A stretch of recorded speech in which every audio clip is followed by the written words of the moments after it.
Okay? So anyways, yeah, as far as the LRT, yes, I support it. Yes, I believe that out here should have better transportation into the city. Thank you.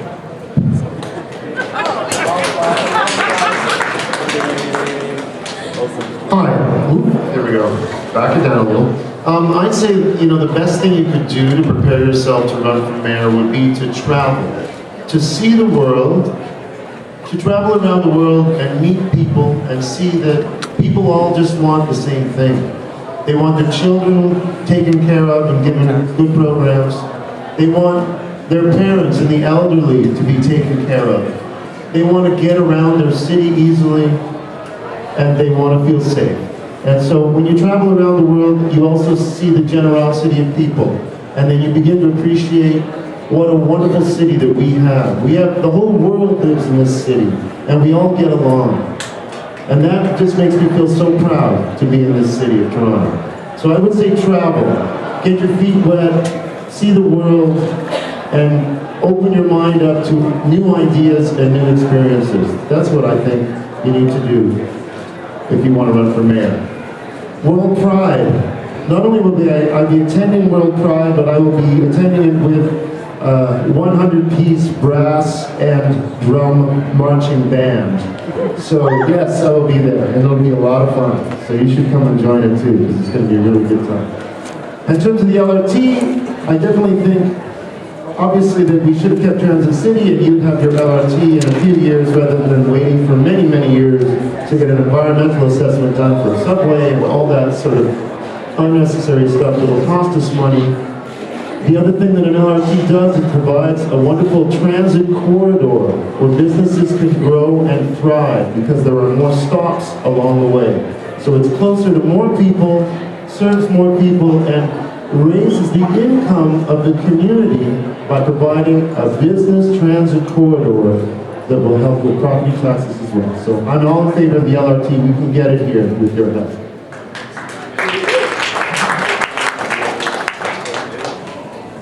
All right, so I just want to remind everyone that when it comes to asking questions, make it questions that can be applied to all the candidates, not just a question being pointed at one or two candidates. And again, once you've done writing your question, just raise them up. So the next three questions. First, what is your campaign strategy for the upcoming election? What is your stance on having some sort of recall election in the middle of the 4-year term of City Council for councillors and the mayor? And this one is, what do you plan on doing about the disproportionate numbers of young black and brown people who are routinely stopped and questioned by the Toronto police? Good question. So just to repeat them again, what is your strategy? What's your campaign strategy for the upcoming election? What's your position on recall elections? And what do you want to do about the disproportionate number of young black and brown people who are stopped and questioned by the Toronto police?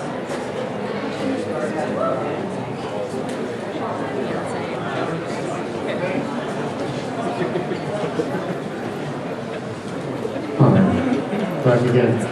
My campaign strategy in this election is to try and show people that I have a strong character and that I have a sharp mind, and that as a jazz musician, I'll do what jazz musicians do, and that's we listen to people, we try to make the best out of what we've got, we're quick, we think on our feet, and that's what I'll try and show people, that I'm a quick thinker, that I can quick on my feet, think quickly on my feet, and that I'm a good listener.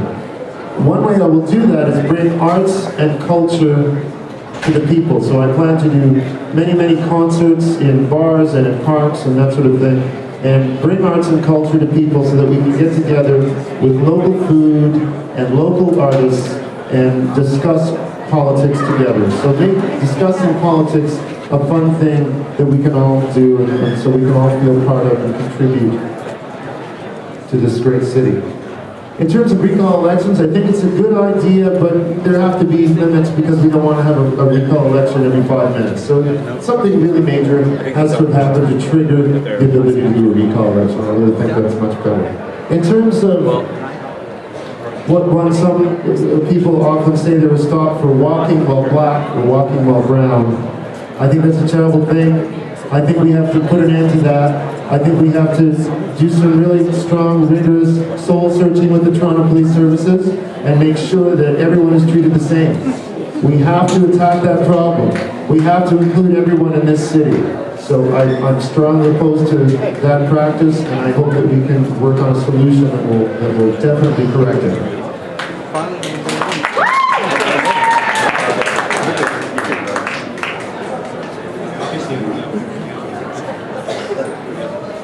Okay, my campaign strategy as far as for the city of Toronto, what I call the great city of Toronto, is how it's like we need jobs within the city is one of the things we need. We also need responsible spending within government, not say cutting budgets, okay, to find, say, mistakes that have been made, not having things like proper planning or preventive maintenance programs.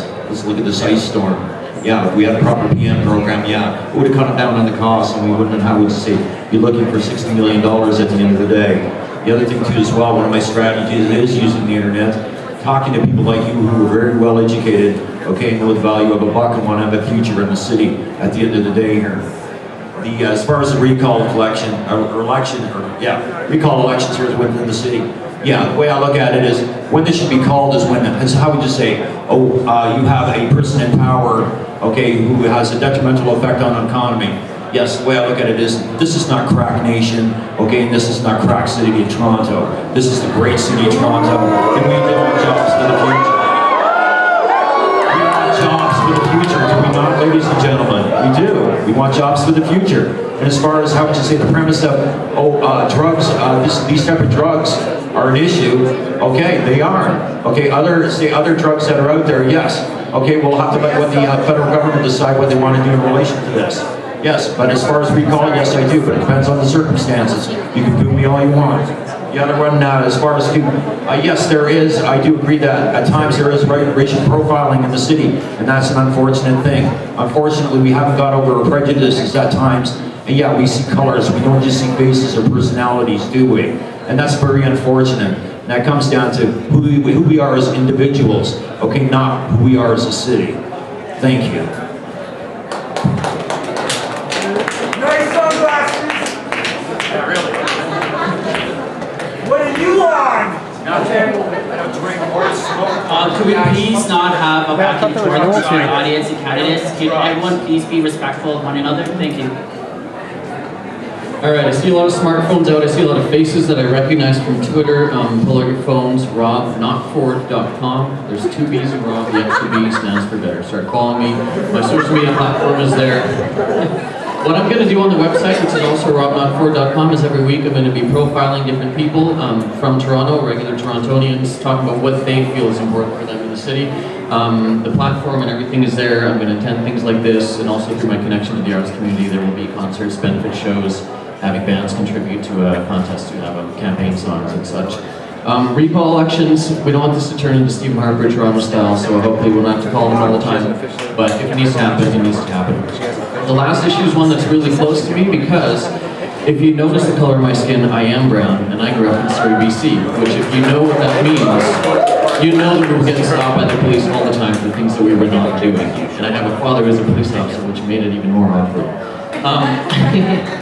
I used to facilitate conflict resolution programs in the federal prison system, which eventually led to victims and offenders of crime, even in cases of murder, sitting down across from each other and talking issues out. And what we started to do when I was in the downtown east side Vancouver was we were in the process, lots and lots of police community violence going on in the downtown east side Vancouver. It's a war zone. We were in the process with the Pivot Legal Society of bringing together members of the community who had had strained relations with the police, who had been assaulted by the police, with people, representatives of the police, into a circle, an Aboriginal talking circle led by an elder, and we were going to talk things out. And this was pretty revolutionary, and it's been done all around the world, in Australia, Africa, and that's needed to build that relationship. The relationship is 2 ways. It needs to be respectful. There's a long history of racism in North America. And the way to do that is to make it known and not hide it. Not hide it and talk about it. That's the first thing. No falling seriously.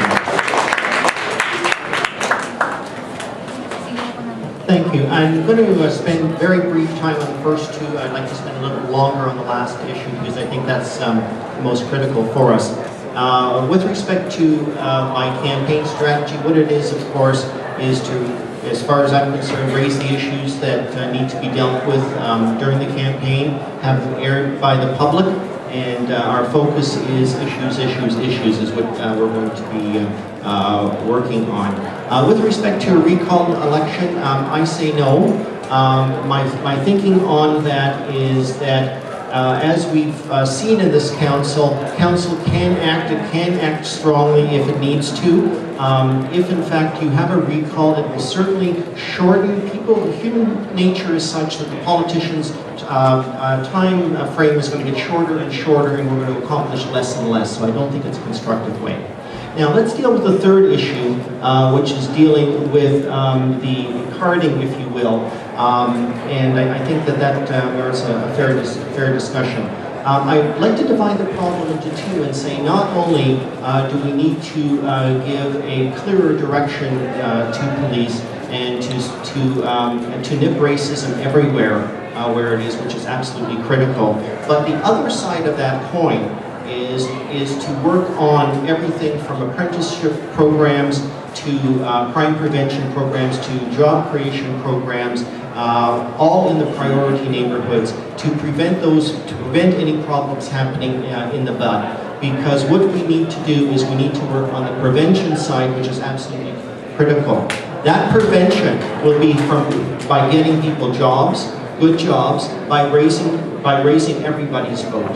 And so what we need to do is we need to work not only on the police side and to be very clear in setting expectations as to what we expect not in society, which is part of a strategic review that I believe very strongly will be required of the police, but also on the other side is to enhance the job prospects, not only of certain parts of the population, but it's all, because it's absolutely critical for us.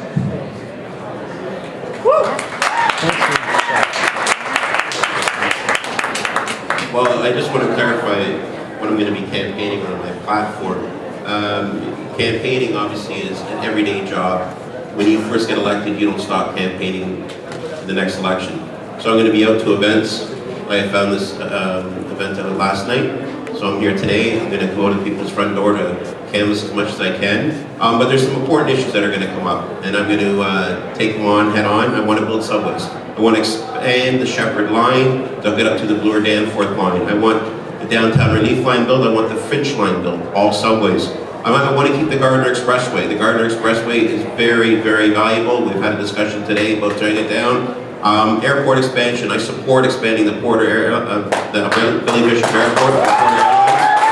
I want to contract out garbage. We've contracted out garbage on the west side of Yonge. I want to contract it on the east side of Yonge. We need more money in infrastructure. We have to create more jobs. We created 58,000 jobs since I've been mayor. I'm very proud of this. We have to reduce the land transfer tax. This tax is a burden on everybody. And we have to support the music festival. I was down in Austin, Texas, and we have to bring up and support the arts and music festival that creates thousands and thousands of good paying jobs. And again, it's reducing the size and cost of government. There's a lot of waste in government. That's what my campaign will be a little bit about. Obviously, there's more to add. Second question was with the police. I let the police do their job. I support the police 100%. I'm going to... Who pays for all that? Can everyone, again, just a reminder, please, everyone, let's be respectful. If there's a problem with the racial profiling, it's not up for a city councilor or a mayor to sit down and tell the chief what to do. The chief is appointed. He's had, I think, 7 years now, and that's up to the police force to deal with that. That's not up to politicians to start dictating to the police on how they're going to police the city. They do a great job. I support them 100%. Oh, yeah. Recall, I'm not in favor of recall. I think 4 years is fair. I wish it was only 3 years, but previous administration extended it to 4 years. We should have an election every 3, but it's 4 it is, and make sure you get out and vote.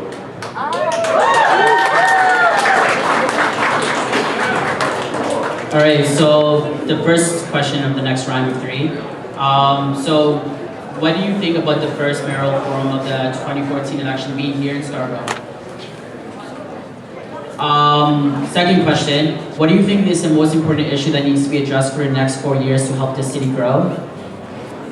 And third question, what is your plan for biking infrastructure in the city of Toronto? So just to repeat all three questions. First question is, what do you think about the first mayoral events of 2014 being here in Scarborough? What do you think is the most important issue that needs to be addressed in the next 4 years to help the city grow? And third question is, what is your plan when it comes to biking infrastructure in the city of Toronto? The third question again is, what's your plan for biking infrastructure in the city of Toronto?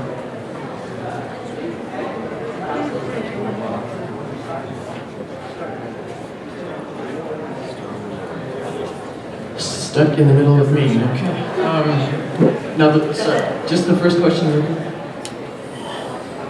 So what do you think about the first mayoral event being here in Scarborough? I think it's great. I love it out here. I don't get out here very often, and I need to. I lived here for a little while, very briefly around Cedarbrae Mall. Good times. Used to work out at the Extreme Fitness there. It's great. I'm not sure what the decision was to start in Scarborough, but I couldn't think of a better place to do it. So, you're part of the city too, right? I think there are three issues that are really most pressing. Transit is one of them. That seems to come up with everybody that I talk to. How to expand transit, how to make it more effective. Do we extend the hours? Do we make it run from 6 a.m. to 4 a.m. 7 days a week? Do we expand the blue lines? Do we have more lines running? That's one thing to look at.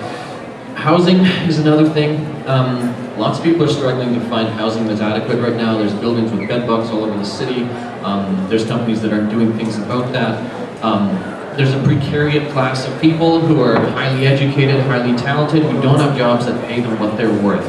We're looking at unemployment rates being low. We also have to look at the fact that how many of those people are working poor and maybe don't even have homes that they can afford. That's a really big issue, is making sure that everyone can put food on the table and look after themselves. Because if you've ever been in that situation, that's the worst thing anyone can go through, is not knowing where your next meal is going to come from. And I think giving Toronto a better reputation internationally is another thing that matters. That's as far as I'm going to go on that. In terms of biking, the bike lanes on Jarvis Street were taken out. I'd like to see everything come back. I'd like to see certain streets, such as King and Queen Street, maybe made more pedestrian friendly. Could we explore the issue of maybe taking car traffic out of there so that it's more transit friendly, more pedestrian friendly, more bike friendly. Bikes are a great way to get around, and I'm all for more bike support in Toronto.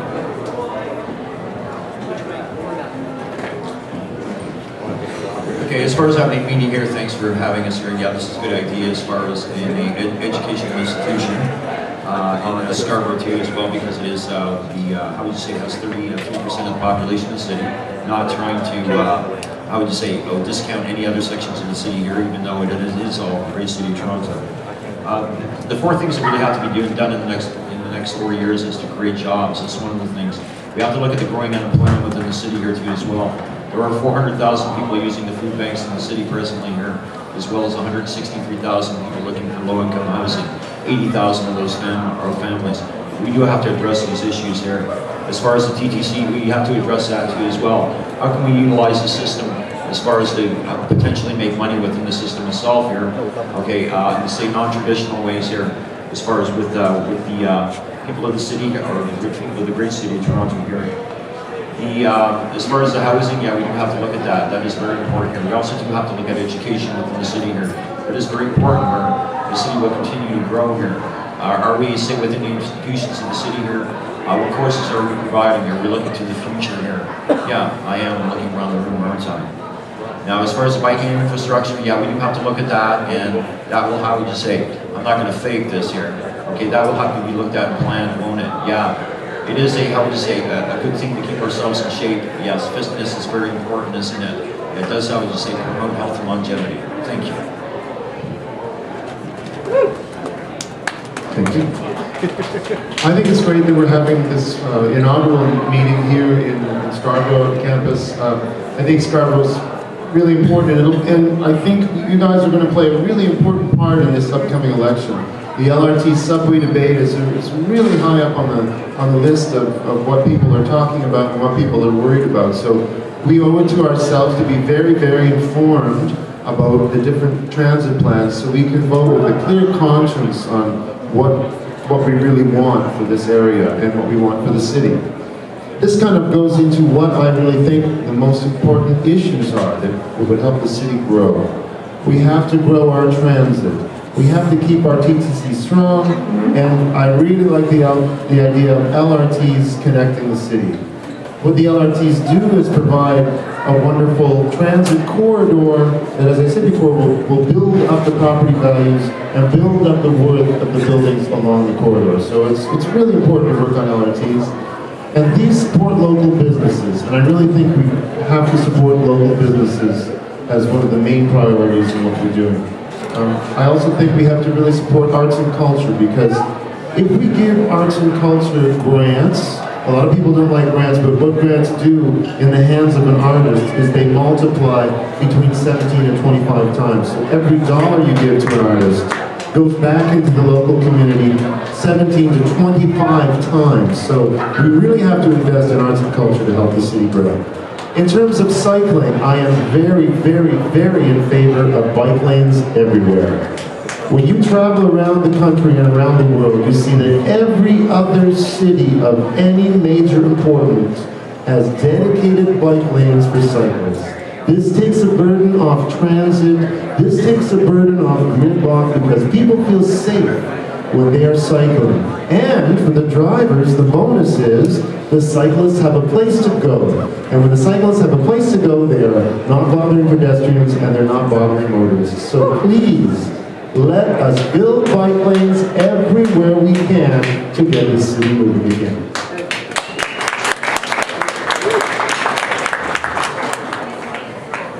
Thank you. The most important issue is creating jobs. It's absolutely essential that we stimulate the economy, we ask the big companies, we encourage people to come to the city and open up business. That's the number one issue. The number two issue is lower taxes. More money in your pocket stimulates the economy. And again, I'm going to repeat this at every level of government, and have you seen federally, provincially, and at City Hall, there is still a lot of waste of taxpayers' money. More money in your pocket is better for you.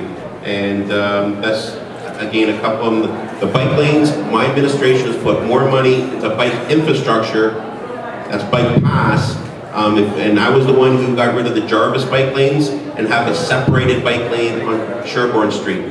I drive down Dundas or Queen every day to work, and let's face it, there's great animosity between the motorists and cyclists, and if we could separate it without affecting the traffic, we got to keep the traffic flowing, that would be a great idea. So I have no problem in the downtown core having separated bike lanes. Out in the suburbs, in Etobicoke, North York, and Scarborough, I don't see as many cyclists as I do downtown.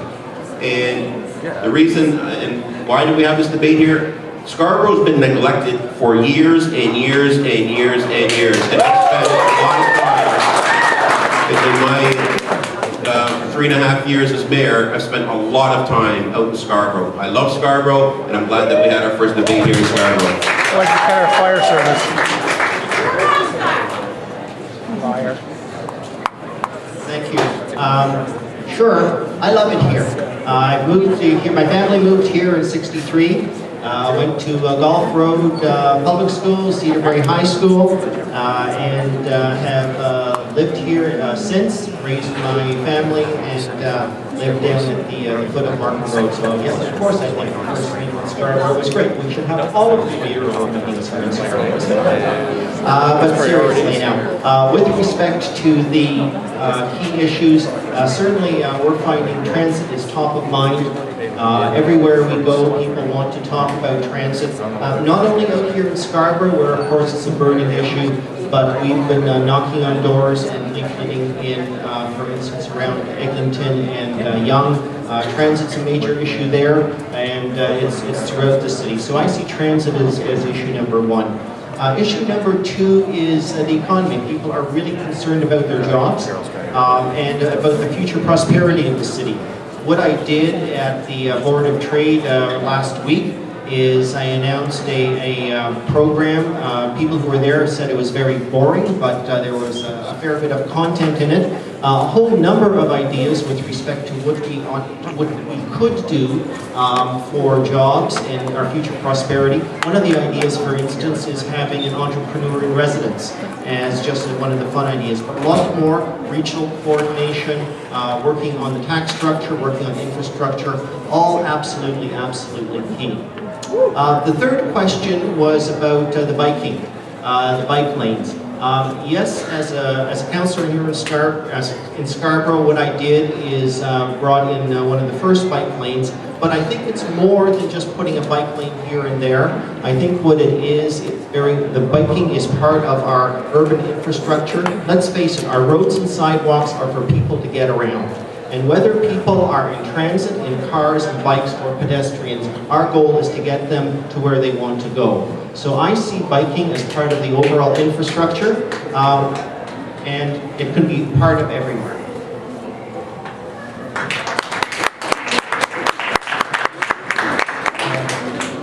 This will be the last series of questions because of the time. After this series of questions, we'll go to closing statements by the candidates. We will aim to wrap up at 8:30. At 8:30, we politely ask the students to leave, allowing our friends from the media what's called a scrum, which you probably have seen on television a lot, where all the cameras go around the candidates and they have their Q&A. So we're going to begin that as soon as the room has the space. So, questions? Awesome. So this is the last set of questions. The first one is, what are some ideas that you have to try to make life more affordable for students? Second question is, how do you go about creating a cleaner, more environmentally sustainable Toronto if you are elected? And the last question is, in the past few years, many shelters serving queer and transgender youth have shut down due to lack of funding. How do you plan on serving the unique needs of homeless, queer, and transgender youth? My question. So I'm going to just repeat the questions again. Next question. How do you plan to make life more affordable for students?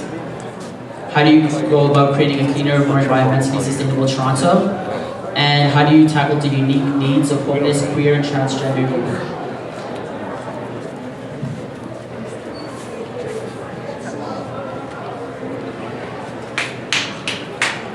Well, coming out of university, obviously, you need a job to pay off your debt, and we must, and I'm going to emphasize this again, we must create an atmosphere in the city for people to come and create the jobs. The only way we're going to do that is lower taxes. Our commercial taxes are too high compared to the other municipalities. We are knocking them down. Our residential tax increase over the last 3 years has been 1.5%, lower than any North American city. I'm very proud to say that. A cleaner city. I am absolutely a fanatic about cleaning up the graffiti. People are not going to come to the city if there's graffiti here, there, and everywhere. I think you've seen the initiative that I've taken with many projects cleaning up the graffiti. I'd like to see the police penalize these people that are going out and making the city dirty, and it depreciates the value of everyone's property. And the transgender and queer youth, you're saying, I think we have to treat all the youth equally. I can't start separating sex, color, race, religion. Everyone's the same. Let's treat everyone the same and move on in a positive direction.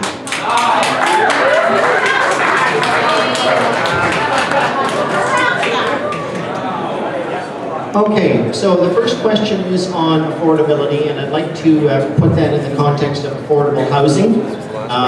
We have a fair ways to go with respect to our affordable housing stock.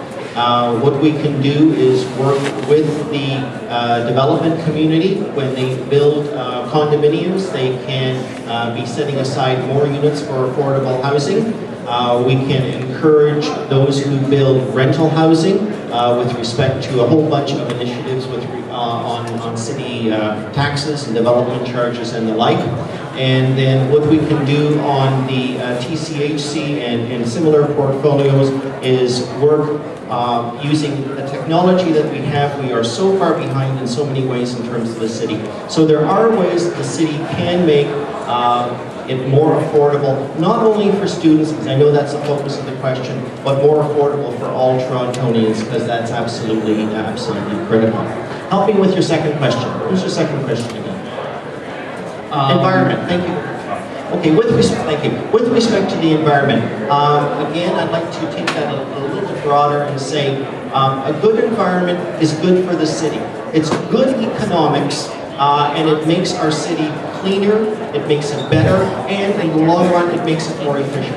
Let's face it, ladies and gentlemen, these extreme climate events are no longer once in 200-year events. They are regular events. We need to build for them. We need to account for them. And in terms of environmentalism, it just makes good sense for our city to be greener, cleaner, and do it quickly. With respect to the last one, which is dealing with any identifiable body, again, in our population, it's dealing with them with respect. It's dealing with them on an equal basis, and whether there is prejudice in any form, it needs to be dealt with at the beginning, because let's face it, our success as a city, the reason we're rated as one of the 10 best worldwide is because we welcome people. And we welcome people whether they are Nobel Prize winners or whether they are homeless people. We need to welcome them all, we need to support them all. All right. With respect to students, I agree with David in terms of designating more units in new housing developments for social housing, for affordable housing. More co-op programs, easier access to grants. If there's any way we can flex on the cost of tuition and not making it so stressful to be a student and to try to work at the same time. You all know it's not getting any better. With respect to graffiti, I developed a program in Vancouver called Restart, which is now internationally known, a graffiti diversion program with the City of Vancouver, the Vancouver Police Department. Rather than penalizing kids who just didn't have a good art program in their school, we hooked them up with artist mentors and let them meet business owners. So the business owners could understand where the kids were coming from, and kids could actually see that they were costing business owners money by painting on their walls. Eventually, everyone would work together in painting mural, and what we did is we eliminated graffiti entirely from Vancouver, and they wanted to cut the program, but we said, no. You've now created a community where this is supported, so let's keep this going. So Vancouver's leagues ahead, and I think Toronto can do something like that as well. And with respect to LGBT youth in shelters, when I worked at Van Du, it was a very male-oriented spot in the downtown east side of Vancouver. Not a lot of women felt comfortable being there, so what I did is I brought in female facilitators, female staff, and that made it a more open space. So that's one thing that we need to improve, is more affirmative policies in our hiring, who's represented, and who clients coming to seek out those services can relate to when they are there, and I think that's a really important thing.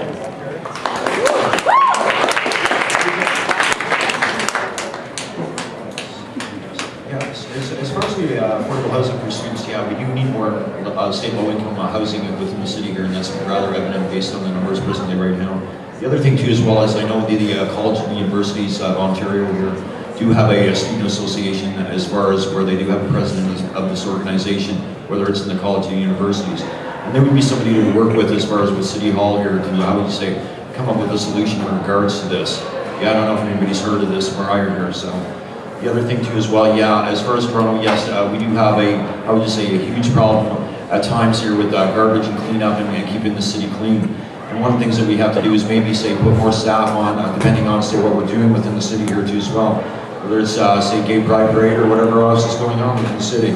As far as the stigmatism, as far as the transgender or the way I look at it, yeah, I don't really see that as being an issue here from the standpoint of one of the things that we have had was created here as far as for the city, and yes, Mr. Rob Ford not attending the say the parades here is very unfortunate here over the last couple of years. You have not been there. So yeah, and the reason why I say this is, yes, my former brother-in-law, yes, he is gay. Yes, exactly. So yes, I've spent time down on Church Street hanging out, and yes, it's been very interesting. As far as the question on the shelters here, well, you're looking at segregating, aren't you, here? And I don't really believe in doing that. So, yeah, we are, say, all different colors, all different races, but we are a multicultural city, aren't we, people?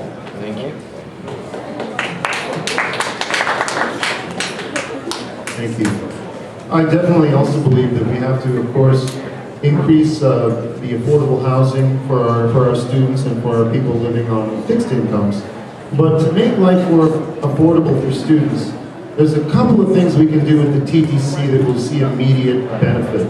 We really have to pass the time-based transfer option so that if you've just got one class, you can come up, you've got 90 minutes or 2 hours, you can come up to your class, use your transfer to get back home. That'll make things a little easier for people. The other thing we have to do is to have this full TTC service operating till 4 a.m. on the weekends. Because when you go out to party, you don't want to have to take a cab back home, right? That's 30 bucks, that's 50 bucks. We want you to be able to get home for $3 because what we also want you to do is not drive well under the influence of alcohol. Because we think that's a terrible thing. So we want to keep people safe and we want to make it affordable for people to go out and enjoy their life. In terms of a cleaner environment, one thing really to get in your mind is that money is an imaginary concept. The environment is real. And so we have to start paying attention to reality. We're dealing with imaginary concepts of cutting budgets and that sort of thing, with imaginary playthings called money, which help us get along. But the environment is real, and we are using our environmental capital. And if we do not start paying attention to our environmental capital, we'll be in great trouble. So what we need to do is to replant all those trees that fell down. Rob Ford wanted to cut that budget, by the way. But we need to replant them with native species, and we need to replant them with fruit trees. And then we need to get solar power on all the buildings that we have, and over the Gardner, and on every TTC parking lot. And then we need to make it so that we can move around effectively with bike lanes so that we don't have to rely on the power grid when that inevitably goes down at different points. So we have to pay attention to the environment. That is our lifeline. In terms of, yes, sorry, I'm very supportive of shelters and more counseling to help people of LGBTQ.